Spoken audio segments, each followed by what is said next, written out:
రాజీనామా అంశంపై తెలంగాణ రాజకీయాల్లో చర్చనీయాంశమైన ఎమ్మెల్యే దానం నాగేందర్ మరోసారి సంచలన వ్యాఖ్యలు చేశారు. తన భవిష్యత్ రాజకీయ నిర్ణయాలు పూర్తిగా ముఖ్యమంత్రి రేవంత్ రెడ్డి ఆదేశాలపై ఆధారపడి ఉంటాయని స్పష్టం చేశారు. మీడియాతో మాట్లాడిన ఆయన తన రాజీనామాపై ఉన్న అనుమానాలను క్లియర్ చేస్తూ ప్రస్తుత పరిస్థితుల్లో పార్టీ నిర్ణయమే తాను అనుసరించే మార్గమన్నారు. దానం నాగేందర్ మాట్లాడుతూ అనర్హత విషయంలో ప్రస్తుతం న్యాయపరమైన ప్రక్రియ కొనసాగుతోందని గుర్తు చేశారు. సుప్రీంకోర్టులో తన అప్పీల్ పెండింగ్లో ఉందని, అక్కడ తన తరపున వివరమైన వాదనలు వినిపించడానికి సిద్ధంగా ఉన్నానన్నారు.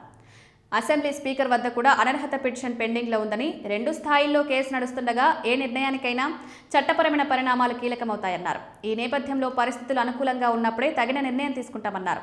తాను వ్యక్తిగతంగా ఏ నిర్ణయం తీసుకున్నా అది సీఎం రేవంత్ రెడ్డి అభిప్రాయం ప్రకారమే ఉంటుందని స్పష్టం చేశారు. రాజకీయాల్లో ఎన్నికలు, పోటీలు కొత్తేమీ కాదని, తాను 11 సార్లు కఠినమైన ఎన్నికల పోరాటం చేసి ప్రజాభిమానాన్ని గెలుచుకున్నారని గుర్తు చేశారు.